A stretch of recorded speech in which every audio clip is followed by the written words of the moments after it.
Prague. Explain to our viewers how the country has gotten to this point. Why are we seeing these protests now? I mean, it started out, of course, with the protest in the far west of Kazakhstan over the hike in the price of fuel that was doubled. It involved a few dozen people in an oil workers' town called Jano. Now, with the real watershed moment, I think, for this is probably March 2019 when they changed presidents. The first president, Nursultan Nazarbayev, stepped down from power after 28 years as the country's leader, and he handed over power to his own chosen successor, Kassym-Jomart Tokayev.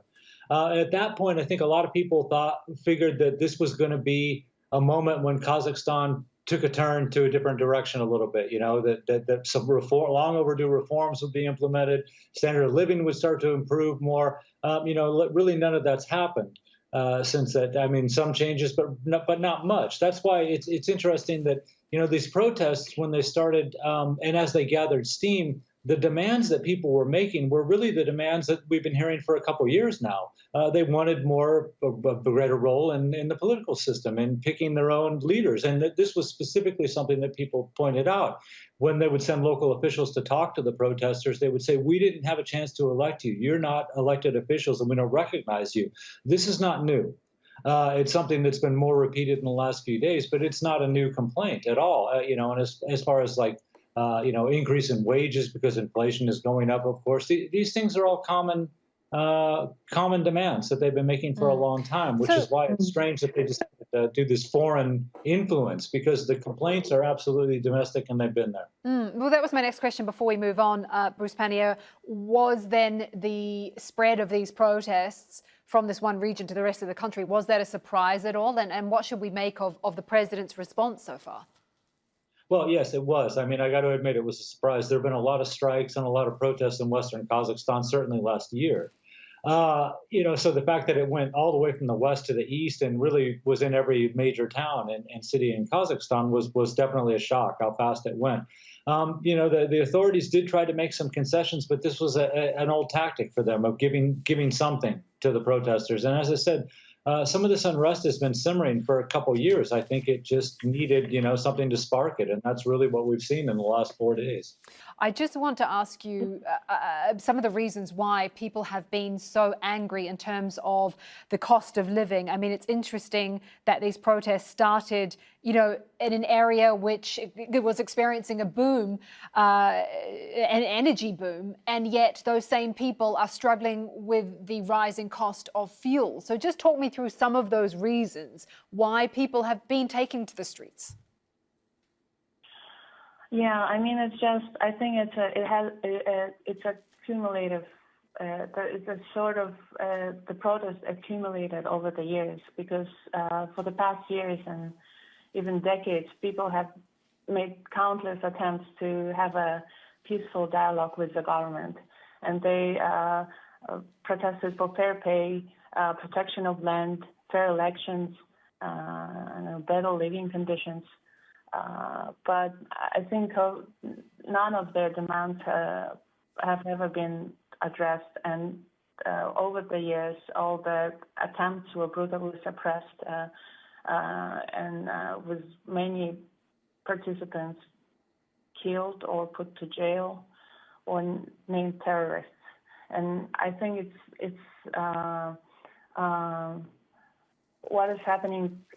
It just yeah. Did I answer your question? You did. You did answer my question. It's accumulated over time. I'd like to cross over to Prague. Bruce Pannier, I was interested to see that a spokesperson for the Russian president said that no foreign forces should interfere in Kazakhstan's affairs. What should we make of that? Is that a threat? And would the West ever respond? That's a distraction. There's really no evidence that any foreign forces have interfered in Kazakhstan's internal affairs in the last few days, or are even interested in doing that. You pointed out that Kazakhstan's been fairly adept at balancing its foreign policy between China, Russia, and the West. No one in the West wants to see turmoil and instability in Kazakhstan any more than anyone in Russia or China would want to see that either.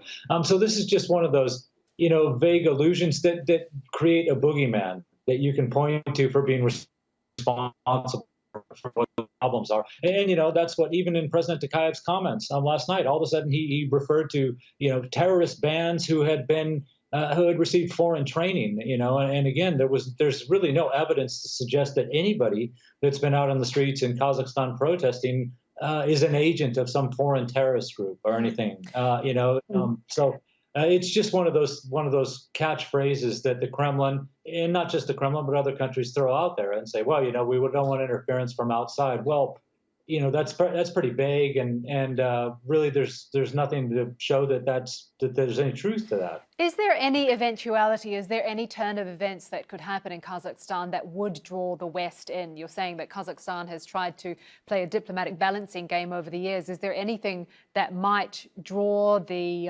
engagement of the West? Well, I really can't see that happening, to tell you the truth. Kazakhstan's still a long ways from the West, certainly a long ways from the United States, for example. I think a lot of countries would be willing to help Kazakhstan to get through a traumatic time, help them sort out any turmoil that's in there. But, you can't imagine a Western intervention, really, in any country in Central Asia, but certainly in Kazakhstan. It would be impossible logistically. It would be practically impossible. How would you bring any forces or any major the amount of people or personnel into Kazakhstan? You have to go through China or Russia, and if you don't go through China or Russia, then you have a long route to get in there. So it's really, I think there's been an understanding for a long time between the West and Kazakhstan that the West is only able to help Kazakhstan so much, and both sides appreciate that. Certainly, everyone in the West wants to see a strong, sovereign, independent Kazakhstan that's able to stand on its own 2 feet and keep the same kind of relations, at least, that it's already maintained with the West for 3 decades now. So there's really no interest in destabilizing the situation in Kazakhstan. But if it was destabilized, I cannot imagine there's a lot that any Western country could do, unless the Kazakh government really invited them in with Russian and Chinese acquiescence to that.